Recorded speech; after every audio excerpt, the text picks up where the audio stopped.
मी चॅनलवरती कोणत्याही प्रकारच्या टिप्स देतो किंवा माझा कोणताही प्रीमियम ग्रुप नाही आहे। माझे सर्व व्हिडिओ जे असतात ते एज्युकेशनल पर्पजसाठी असतात। जय हिंद मित्रांनो, मी दीपक पुन्हा एका नवीन व्हिडिओमध्ये तुमचं सर्वांचं खूप स्वागत आहे। तर मित्रांनो, आज मार्केट ॲनालिसिसमध्ये आपण सुरुवातीला बघूया सेक्टरल इंडायसेसचा परफॉर्मन्स। तर त्यामध्ये सर्वात पहिले आपण बघूया निफ्टी बँक। तर निफ्टी बँकची क्लोजिंग आज निगेटिव्हमध्ये आली।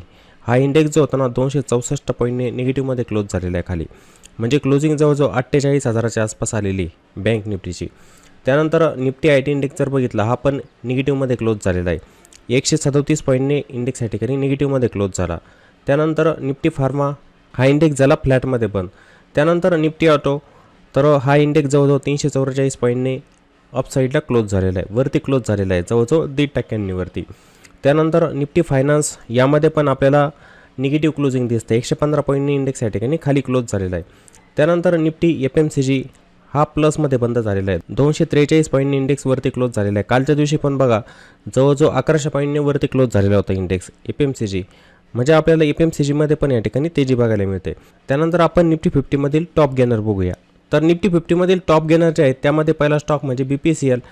तर याची क्लोजिंग 621 वरती आली आणि जवळजवळ हा 3% अपसाईडला क्लोज झालेला आहे। त्यानंतर हिरो मोटर कॉर्पोरेशन जर आपण बघितला, 4588 वरती स्टॉकची क्लोजिंग आली आणि हा स्टॉक जवळजवळ 2.5% वरती क्लोज झालेला आहे। त्यानंतर टाटा मोटर बघा 113ला क्लोजिंग आली आणि 2 सेशनमध्ये आपल्याला स्टॉक खाली येताना दिसला होता, 1000च्या खाली पण आलेला होता, पण आज तो रिकवर झालेला आहे, 2.5% पुन्हा वरती गेलेला आहे। त्यानंतर हिंडाल्को बघा, हिंडाल्कोमध्ये पण तेजी बघायला मिळाली। आजच्या दिवशी 633ला त्याचा फायनल क्लोज झाला आणि जवळजवळ 2.25% स्टॉक वरती होता आजच्या दिवशी। त्यानंतर कोल इंडिया याची क्लोजिंग पण बघा 465 वरती आली, 2% हा स्टॉक वरती होता। हे होते निफ्टी 50 मधील टॉप गेनर। त्यानंतर आपण निफ्टी 50 मधील टॉप लुजर बघूया। टॉप लुजरमध्ये सर्वात पहिला स्टॉक म्हणजे डॉक्टर रेड्डी। याची क्लोजिंग 6053 वरती या स्टॉकची क्लोजिंग आली आणि जवळजवळ 3.25% स्टॉक मायनसमध्ये क्लोज झालेला आहे। एशियन पेंट बघा, एशियन पेंटमध्ये पण आजच्या दिवशी आपल्याला सेलिंग बघायला मिळाली, जवळजवळ 2.25% स्टॉक खाली होता। त्यानंतर ग्रासिम पण 2% खाली होता। अल्ट्राटेक सिमेंट हा पण जवळजवळ 2% खाली होता। त्यानंतर HDFC बँक 1.5% हा स्टॉक खाली होता। HDFC बँकेत पण आजच्या दिवशी सेलिंग जास्त होती, ठीक आहे ना, स्टॉक पुन्हा खाली आलेला आहे आजच्या दिवशी। तर हे काही निफ्टी 50 मधील टॉप गेनर आणि टॉप लुजर होते। त्यानंतर आपण आता निफ्टी 50चं ॲनालिसिस करूया। तर आजच्या दिवशी निफ्टीचा फायनल क्लोज झाला 22,302 वरती, 22,302 वरती निफ्टीचा या ठिकाणी फायनल क्लोज झाला। आणि कालचा पण क्लोज जर बघितला ना आपण, ह्याच लेवलवरती आलेला होता, म्हणजे कालची कॅन्डल बघा तिचा पण क्लोज या ठिकाणी आला आणि आजच्या कॅन्डलचा क्लोज पण त्याच ठिकाणी आलेला आहे, सेम दोन्हीचे क्लोज जर बघितले ना सेम दिसतील तुम्हाला। आजच्या दिवशी निफ्टी 50 इंडेक्समध्ये काय झालं, बॉटमपासून थोडी रिकव्हरी झाली। म्हणजे सकाळच्या वेळेला आपण जेव्हा लाईव्हवरती होतो बघा, तेव्हा आपण म्हटलं होतं की ती मार्केटसाठी 100 पॉईंटची रेंज बनते, मार्केट खाली जात आहे तिथं सपोर्ट घेते, एक रेंज बनवत आहे। आपण इंट्राडेमध्ये काही लेवल ड्रॉ केलेल्या होत्या, त्यानुसार म्हटलं होतं आपण की 22,200चा एक सपोर्ट आहे, त्या ठिकाणी मार्केट बाउन्स घेतलं, तिथं घेतला पण बाउन्स, बॉटमपासून रिकव्हरी पण आली, मार्केट वरती पण गेलेलं होतं, पुन्हा वरतून थोडं सेलिंगचं प्रेशर आलं आणि क्लोज देऊन टाकला 22,302 वरती। तर हे बघा 3 दिवस झाले मार्केटमध्ये काय होते, कंटिन्युअसली सेलिंग होते। आज पण पाहिजे तशी बाईंग नव्हती मार्केटमध्ये, कारण की जे महत्त्वाचे स्टॉक होते जसं HDFC बँक बघा, HDFC बँकचा सपोर्ट नव्हता, ॲक्सिस बँकचा सपोर्ट नव्हता, ICICI बँकेचा सपोर्ट नव्हता, कोटकचा सपोर्ट नव्हता, SBI आज चाललेला होता स्टॉक। त्यानंतर रिलायन्स पण चांगल्या प्रकारची बाईंग झालेली होती, रिलायन्समध्ये पण टॉपपासून पुन्हा सेलिंग झाली। ज्यांचं वेटेज चांगल्या प्रकारचं आहे इंडेक्समध्ये ते स्टॉक चालत नव्हते, त्यामुळे आपलं इंडेक्स वरती नव्हतं आजच्या दिवशी, लक्षात घ्यायचं आहे। आता इंडेक्स वरती जाण्याचं कारण काय आज निफ्टी 50, की तुम्ही सकाळच्या वेळेला बघितलेलं असेल रिलायन्समध्ये चांगल्या प्रकारची बाईंग झाली सुरुवातीला, त्यामुळे इंडेक्स आपला वरती गेलेला होता। म्हणजे पॉईंटचं कॉन्ट्रिब्युशन जर बघितलं ना इंडेक्समध्ये रिलायन्सचं जास्त होतं सकाळच्या वेळेला, त्यानंतर पुन्हा रिलायन्समध्ये पण सेलिंग झालेली होती। तर आता निफ्टीसाठी सपोर्ट कोणता आहे, जर कंटिन्युअसली या ठिकाणी जर सेलिंग होत गेली तर निफ्टी 50साठी सपोर्ट कोणता बनतो आहे, तर 22,120 ही लेवल इथे सपोर्ट बनते आणि एक महत्त्वाचा हा सपोर्ट 21,850चा आहे। ही सेलिंग या ठिकाणी कंटिन्यू होते, कॅन्डलचा लो तुटत जातोय आणि कॅन्डलचा हाय ब्रेक होत नाही आहे। इथे स्ट्रक्चर जर तुम्ही बघितलं ना, कॅन्डलचं ऑब्झर्वेशन करत चाला, टॉपपासून जी सेलिंग झाली ना, मार्केट आपल्या प्रिव्हियस हायला ब्रेक करत नाही। जेव्हा हे प्रिव्हियस हाय ब्रेक व्हायला लागतील तेव्हा आपण म्हणू की मार्केटमध्ये इथे रिकव्हरी होते आणि मार्केट काय करू शकतं, मग या स्ट्रक्चरला चेंज करू शकतं पूर्ण, म्हणजे अपसाईडला जाऊ शकतं, लक्षात घ्यायचं आहे। या गोष्टी पण असतात, छोट्या छोट्या गोष्टी असतात, मार्केट आपल्या प्रिव्हियस कॅन्डलच्या हायला ब्रेक करते का हे बघायचं असतं, आपण करत असेल तर तिथे रिकव्हरी येऊ शकते मार्केटमध्ये। मग हे हाय ब्रेक करण्यासाठी मार्केटला काही महत्त्वाचे लेवल असतात ते ब्रेक करावे लागतात. जसं आता ही कॅन्डल आहे बघा, हिचा हाय ब्रेक करायचा आहे म्हणजे मार्केटला 22,500च्या वरती क्लोज द्यावा लागेल, या लेवलला ब्रेक करावं लागेल, तेव्हा मार्केटमध्ये रिकव्हरी होऊ शकते. आणि तो एक रेजिस्टन्स पण आहे. ही लेवल जर आपण बघितली ना, रेजिस्टन्स आहे 22,524, ही लेवल काय एक रेजिस्टन्स. हा रेजिस्टन्स मार्केटला या ठिकाणी ब्रेक करावा लागणार आहे. तिथून मग चांगल्या प्रकारची रिकव्हरी मार्केटमध्ये येऊ शकते. कारण की ज्या सायकोलॉजिकल लेवल असतात ना, त्या ठिकाणी कॉल रायटर पुट रायटर जास्त असतात. मग ही लेवल रेजिस्टन्स आहे म्हणजे या ठिकाणी कोण असणार, कॉल रायटर, जे मार्केटमध्ये मंदी करून चालत असतात. याच ठिकाणी आपल्याला कॉलचा दिसतो स्ट्रॉंग वय, जास्त वय दिसतो आपल्याला कॉलचा. या लेवल पार होणं गरजेचं असतं. त्यानंतर आपण काही महत्त्वाचे लेवल बघणार निफ्टीमध्ये 5 मिनिटांच्या टाईम फ्रेममध्ये. आपण 5 मिनिटांमध्ये जाऊया. तर आजच्या दिवशी निफ्टी थोडी गॅप डाऊन ओपन झाली होती आणि सकाळच्या वेळेलाच मोठी कॅन्डल या ठिकाणी बनत होती बघा. आणि हा जो सपोर्ट होता 22,200चा, 22,200 ही लेवल काय होती या ठिकाणी, सपोर्टचं काम करत होते. पण इथून कॅन्डलचा ताबडतोब रिव्हर्सल पण झालेला होता. त्यानंतर मार्केट थोडं रिकवर झालं आणि आपण म्हटलो की मार्केटसाठी रेजिस्टन्स आहे 22,300, ही लेवल मार्केटसाठी काय असणार, रेजिस्टन्स. मग आपल्यासाठी इथे एक रेंज ताबडतोब तयार होत. जेव्हा मार्केट इथे रिजेक्शन घेत असतं, आपल्याला माहिती आहे की मार्केटने खाली सपोर्ट इथे घेतलेला आहे. मग मार्केट जर इथे आलं तर पुन्हा इथे बाउन्स घेऊ शकतं. म्हणजे काय, एक रेंज बनवली मार्केटने. मार्केट काय करू शकतं, रेंज बनवू शकतं. कोणती, 22,200 एक सपोर्ट, 22,300 एक रेजिस्टन्स. या ठिकाणी साईडवेज ट्रेड करू शकतं. या ठिकाणी तशाच प्रकारची ॲक्टिव्हिटी झाली होती. मार्केटवरती जायचं, रेजिस्टन्स घ्यायचं, खाली यायचं, या ठिकाणी काय घ्यायचं, सपोर्ट घ्यायचं, पुन्हा या ठिकाणी रेजिस्टन्स घ्यायचं. मग इथून प्राईसचं स्ट्रक्चर थोडं चेंज होत गेलं. जसं इथे मार्केट खाली आलं ना, एक रिजेक्शन दिलं मार्केटने, एक रिट्रेसमेंट दिलं मार्केटने आणि नंतर मार्केटने काय केलं होतं, हा रेजिस्टन्स ब्रेक केलेला होता. इथून हे स्ट्रक्चर थोडं मार्केटचं काय झालेलं होतं, चेंज झालेलं होतं. मार्केट पुन्हा कंटिन्युअसली या ठिकाणी थोडं वरती गेलेलं होतं. कुठपर्यंत, 22,360चा एक रेजिस्टन्स होता बघा, तिथपर्यंत गेलं. दोनदा तिथे रिजेक्शन घेतलं, या ठिकाणी पण एकदा रिजेक्शन आणि ह्या ठिकाणी पण एकदा रिजेक्शन. तिथून पुन्हा खाली आलेलं होतं. पुन्हा निगेटिव्ह स्ट्रक्चर या ठिकाणी प्राईसचं तयार झालं. मार्केट टॉपपासून खालीच आलेलं होतं. पण प्रत्येक दिवसाला काय होतंय, मार्केटची क्लोजिंग खाली यायची. पण आजच्या दिवशी तसं झालं नाही. मार्केटची क्लोजिंग थोडी वरती आली. टॉपपासून तर रिजेक्शन आलं, 22,360 पासून मार्केटमध्ये एक रिजेक्शन आलं, पण मार्केटने खाली क्लोज दिलेलं नाही आहे. नाहीतर मागच्या 3-4 कॅन्डल जर आपण बघितले ना, डेलीच्या कॅन्डल तुम्हाला दिसेल की मार्केटची क्लोजिंग या ठिकाणी खाली आली. मार्केटचा क्लोज असा यायचा बघा, ही कॅन्डल बनायची डेलीची कॅन्डल, हिचा क्लोज खाली यायचा, ही कॅन्डल बनायची, हिचा क्लोज खाली यायचा. पण आजची जी कॅन्डल आहे, गॅप डाऊन ओपन होऊन वरती क्लोज आलेला आहे. कालचा क्लोज आणि आजचा क्लोज सेम, पण क्लोजिंग वरती आली. डे लोपासून काय झाली, या ठिकाणी रिकव्हरी झाली. इथे पण बघा तुम्हाला दिसेल सेम लेवलला मार्केटचा या ठिकाणी काय आलेला आहे, क्लोज. मग अशा मार्केटमध्ये काय होत असताना जो ऑप्शन बाईंग करतात, कारण की हा शब्द मी सांगत जाणार तुम्हाला, बहुतेक जण आपले रिटेलर जे असतात ना, ऑप्शन बाईंग करतात खास करून, कारण की तिथे पैसा पण कमी लागतो. आणि अशा मार्केटमध्ये काय होत असतं, मग market up side down side होत असताना इथे ते पूर्णपणे ओव्हर ट्रेडिंग करत असतात. एकदा स्टॉपला सेट झाला, तो लॉस झालेला आहे, तो लॉस भरून काढण्यासाठी पुन्हा एखादा ट्रेड घेणार, एक्झिक्यूट करणार, पुन्हा लॉस होतो त्याला रिकवर करण्यासाठी पुन्हा ट्रेड घेणार. दिवसभरामध्ये ते पूर्ण ओव्हर ट्रेडिंग करत असतात. त्यामुळे त्यांचे लॉसेस पुन्हा जास्त होत असतात. हे बघा, काही परफेक्ट लेवल असतात. अशा रेंज बाउंड मार्केटमध्ये तर ट्रेडिंग टाळलीच पाहिजे. मार्केट जेव्हा एका रेंजमध्ये असतं ना, तेव्हा ट्रेडिंग टाळलीच पाहिजे. कारण की मार्केट तुमच्या अपोजिट साईडला केव्हा पण जाऊ शकतं, ताबडतोब जात असतं ते. मार्केट एका रेंजमध्ये थांबलं, तुम्ही जेव्हा कॉल साईडला जाण्याचा प्रयत्न कराल, मार्केट वरतून खाली येतं, एक मोठी कॅन्डल बनवतं, स्टॉप लॉस हिट. त्यामुळे अशा ठिकाणी टाळली पाहिजे. जेव्हा मार्केट एका रेंजच्या बाहेर निघतं ना, त्या रेंजच्या बाहेर जेव्हा जात असतं मार्केट, तिथे एंट्री घेण्याचा प्रयत्न केला पाहिजे. तिथे मग आपलं प्रॉफिट बनू शकतं. तिथे पण प्रत्येक वेळेला बनेल का नाही, काही वेळेला ब्रेकआउट पण फेल होणार, तुमचे स्टॉप लॉस हिट होणार. ऑप्शनचे खूप बारकावे असतात. जर ब्रेकआउट फेल झाला, अचानक मोठी जर कॅन्डल बनली, खाली आली कॅन्डल मोठी रेड कॅन्डल, तर ताबडतोब तुमचं प्रीमियम जे आहे ना 100 रुपयांचं तुम्हाला 60-70 रुपयाला दिसतं ताबडतोब. अशा गोष्टी होत असतात ऑप्शनमध्ये. त्यामुळे बहुतेक जण इथे लॉसमध्ये असतात. तर त्या गोष्टी समजून घेत चला. समजलं ना, ऑप्शन बाईंगसाठी पाहिजे असतं मोमेंटम, त्यासाठी पाहिजे असतं ट्रेंडिंग मार्केट. अशा व्हॉलेटाईल मार्केटमध्ये, म्हणजे ज्या मार्केटमध्ये उतार चढाव होत असतात जास्त प्रमाणात, तिथे पैसा बनत नसतो. अशा ठिकाणी काय, मग ऑप्शन सेलर पैसा बनवतात, हिजिंग करून या ठिकाणी पैसा बनवत असतात. त्यामुळे अशा मार्केटमध्ये ऑप्शन बाईंग टाळली पाहिजे, लक्षात घ्यायचं आहे. समजलं. मग आता उद्याच्या दिवशी कोणत्या लेवल आपल्यासाठी महत्त्वाचे असणार, कोणती लेवल ब्रेक केली तर मार्केट वरती जाऊ शकतं. तर मार्केटसाठी परफेक्ट आता इथे सपोर्ट आणि रेजिस्टन्स आहे बघा.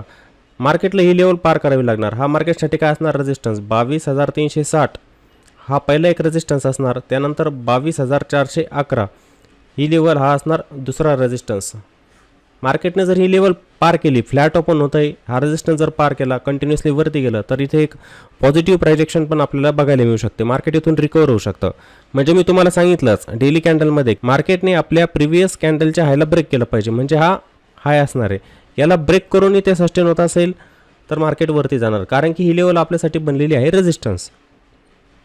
याच्यावरती जात असेल तर एक ट्रेंडिंग मूव पण मार्केटमध्ये इथे येऊ शकतो, रिकवर होऊ शकतं मार्केट. मग महत्त्वाची लेवल कोणती झाली आपल्यासाठी? हीच, जिथून आजच्या दिवशी मार्केटने रिजेक्शन घेतलेलं होतं बघा, मार्केट इथून खाली आलेलं होतं. हीच लेवल आपल्यासाठी काय असणार? महत्त्वाची असणार. त्यानंतर कोणता सपोर्ट ब्रेक झाला तर मार्केटमध्ये पुन्हा सेलिंग येऊ शकते? डे लो कोणता आहे बघा? ही लेवल जिथून मार्केटने आजच्या दिवशी बाउन्स घेतलेला आहे, म्हणजे 22,200ची लेवल आपण म्हणू शकतो. ही लेवल आपल्यासाठी काय असणार? सपोर्ट. इंडेक्समध्ये ही लेवल असणार सपोर्ट आहे. ही लेवल ब्रेक झाली तर मार्केटमध्ये पुन्हा इथे काय येऊ शकते? सेलिंग. कंटिन्युअसली मार्केट इथे खाली येऊ शकते. ही लेवल ब्रेक झाली तर मार्केट कुठपर्यंत येऊ शकतं? 22,150 ते 22,100 पर्यंत मार्केट या ठिकाणी खाली येऊ शकतं. मार्केट वीक होऊ शकते इथे, कंटिन्युअसली सेलिंग. आपण बघतोय डेलो ब्रेक होत जाते, डेलो जेव्हा ब्रेक होत जातील मार्केटमध्ये येणार सेलिंग, लक्षात घ्या. आता हे काय होईल? जर मार्केटने इथे डे हायला ब्रेक केलं तर हे काय पॉझिटिव्ह प्राइजेक्शन आपल्याला इथे बघायला मिळू शकते. मार्केट वरती जाऊ शकतं कंटिन्युअसली. आता काही जण म्हणतील मला शॉर्ट मूव्ह पकडायचा असतो, त्यासाठी पण मी इथे ट्रेड करणार. मग त्यासाठी ह्या लेवल असतात काही महत्त्वाच्या, ठीक आहे ना. या लेवल जेव्हा ब्रेक होत असतात, छोट्याशा मुलं तुम्ही इथे कॅप्चर करू शकतात. तर ह्या काही महत्त्वाच्या लेवल निफ्टी 50 इंडेक्समध्ये होत. त्यानंतर आपण बँक निफ्टीमध्ये काही महत्त्वाचे लेवल बघू.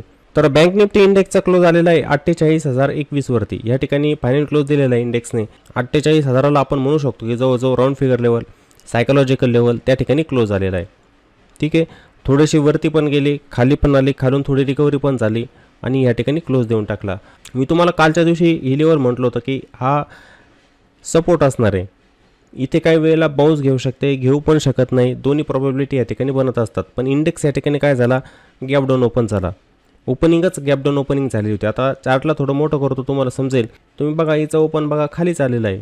ही कॅन्डल अशी बनली, हिचं ओपन ह्या ठिकाणी झालेलं होतं गॅप डाऊन ओपन. मग वरती गेली, ह्याच लेवलनंतर काय रेजिस्टन्सचं काम केलेलं होतं, लक्षात घ्या. मग आता इंडेक्सला जर रिकवर व्हायचं असेल तर ह्या लेवलच्या वरती जावं लागणार, पुन्हा इथे क्लोज द्यावं लागणार. जर इथे बुलिश कॅन्डल बनत असेल, अशा प्रकारची बाईंग आली तर परफेक्ट आपल्याला काय दिसणार? पुन्हा इंडेक्समध्ये रिकव्हरी होताना दिसणार. नाहीतर पुन्हा डे लो ब्रेक होत गेले इथे तर इथे सेलिंग येऊ शकते मग पुन्हा, कारण की इथे तसंच होतं आहे स्ट्रक्चर तयार. हे डे लो काय होत आहे? ब्रेक होत आहे कॅन्डलचे. हे कंटिन्युएशन जर झालं या ठिकाणी तर बँक निफ्टी इंडेक्स पण या ठिकाणी वीक होऊ शकतो. अजूनपर्यंत तर प्राईस या ठिकाणी काय करते? हायर लोचं फॉर्मेशन या ठिकाणी तयार करते. बघूया या लोपर्यंत प्राईस पोहोचते का, किंवा या लोला ब्रेक करते का, आपल्याला बघायचं आहे. जर लोला ब्रेक करत असेल तर मग या ठिकाणी हे स्ट्रक्चर चेंज होऊ शकतं, हे प्राईस फॉर्मेशन या ठिकाणी चेंज होऊ शकतं.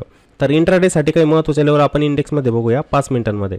तर ह्या ठिकाणी तुम्हाला इंडेक्समध्ये लक्षात येईल आज काय झालेलं होतं. इंडेक्स एकदम साईडवेज, कॅन्डल पण तशीच बनलेली होती बघा.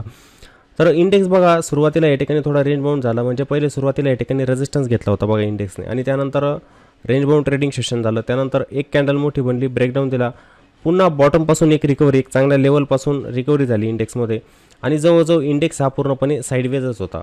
हे लक्षात घ्या. तुम्ही स्ट्रक्चर बघत चला, तुम्ही मोठमोठ्या कॅन्डल बघू नका. ही एक मोठी कॅन्डल बनली म्हणजे इंडेक्स रिकवर झाला असं नसतं. त्या एका कॅन्डलमध्ये मार्केट किती वेळ साईडवेज होतं बघा तुम्ही. इथे एका कॅन्डलमध्ये पूर्ण वेळ मार्केट साईडवेज होतं. ही बघा एक कॅन्डलच, ही जी एक कॅन्डल होती हिच्यामध्येच मार्केट ट्रेड करत होतं. मग सांगा, तुम्ही जर एखादा call option put option buy केलेलं आहे, त्याला होल्ड केलेलं आहे पूर्ण वेळ, मार्केट त्याच रेंजमध्ये थांबतंय, तर तुम्हाला इथे लॉस होणार आहे. ज्यांनी ऑप्शन बाईंग केलेली असणार, जे या ठिकाणी ऑप्शन बाईंग करत असतात त्यांना लॉसच होत असतो. ह्या स्पाईकमध्ये तर पैसा बनेल.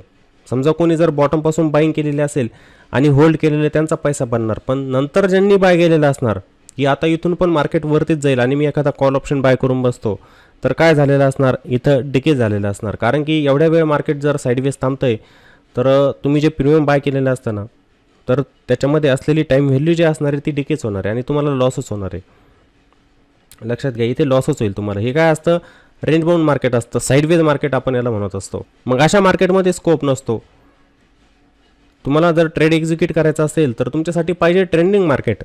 मी सांगतो काय तुम्हाला, ते अप ट्रेंडमध्ये असू द्या, ते असू द्या अप ट्रेंडमध्ये किंवा डाऊन ट्रेंडमध्ये असू द्या, तिथेच तुमचा ऑप्शन बाईंगमध्ये पैसा बनतो. जेव्हा मार्केट साईडवेज होऊन जातं, मोमेंटम नसतो मार्केटमध्ये, तिथे तुमचा लॉसच होणार आहे. तिथे स्कोप नसतो ट्रेड घेण्यासाठी. आता इथे लेवल एकदम सुटसुटीत आहे बघा. तुम्हाला या लेवल ताबडतोब लक्षात येणार की मार्केट केव्हा स्ट्रॉंग होऊ शकतं, बँक निफ्टी इंडेक्स केव्हा स्ट्रॉंग होऊ शकतो, हा एक झोन तुम्हाला दिसतो. या झोनच्या वरती जेव्हा इंडेक्स जायला लागेल तेव्हा इंडेक्समध्ये इथे रिकव्हरी येऊ शकते. नाहीतर काय होणार, ही लेवल तुम्हाला परफेक्ट दिसते, एक सप्लाय झोन बनलेला आहे. म्हणजे 48,200 ते 48,221 ही लेवल, 48,200 ते 48,221 ही लेवल या ठिकाणी काय सप्लाय झोन.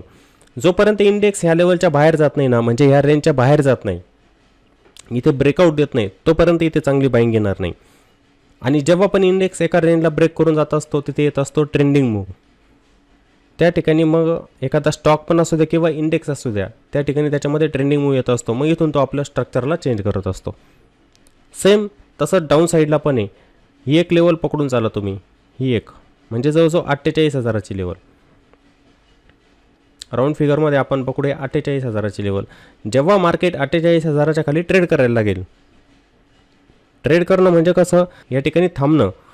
जर मार्केट ह्या लेवलच्या खाली जर थांबत असेल तर इथे सेलिंग वाढू शकते पुन्हा, कारण की ह्या सायकोलॉजिकल लेवल असतात. 48,000ची लेवल इथे काय पुट रायटिंग जास्त झालेली असणार, या ठिकाणी असणार पुट रायटर जास्त, मार्केटमध्ये तेजी करणारे. आणि मार्केट जर त्यांच्या लेवलच्या खाली जात असेल, ज्यांनी पुट सेल केलेले असतील त्यांना लॉस होणार आहे. ते काय करतील, आपल्या पोझिशन स्क्वेअर ऑफ करतील. म्हणजेच काय होणार, लॉंग अनवाइंडिंग त्या ठिकाणी होणार. लॉंग अनवाइंडिंग झाली म्हणजे काय होईल, आपलं मार्केट वरती जात नसतं, ते खाली येत असतं, त्याच्यामध्ये येत असते या ठिकाणी सेलिंग. इथे मार्केटमध्ये सेलिंग येत असते. एकदम परफेक्ट लेवल आहे, तुम्हाला समजायला पण सोप्या जाणार आहे या ठिकाणी लेवल. ठीक आहे, हा एक सपोर्ट, हा एक सपोर्ट, म्हणजे 48,000ची लेवल हा एक पहिला सपोर्ट असणार. त्यानंतर 47,868 ही लेवल काय असणार, दुसरा सपोर्ट आहे. बघायचं आहे हा सपोर्ट ब्रेक होऊन मार्केट इथे बाउन्स घेत आहे का, या ठिकाणी कंटिन्युएशन होतं आहे बघायचं असतं. बघायचं इथे बाउन्स घेत असेल तर पुन्हा ते ह्या रेंजमध्ये येऊ शकतं, किंवा नाही आलं तर मग या ठिकाणी कंटिन्युअसली काय येऊ शकते, सेलिंग येऊ शकते. या असतं साईडवेज मार्केट. जेव्हा मार्केट ह्या रेंजच्या बाहेर जाणार, ते अप साईडला जाऊ द्या किंवा डाऊन साईडला जाऊ द्या, तेव्हाच मार्केटमध्ये एक ट्रेंडिंग येणार. मार्केट हे पूर्णपणे साईडवेज आहे.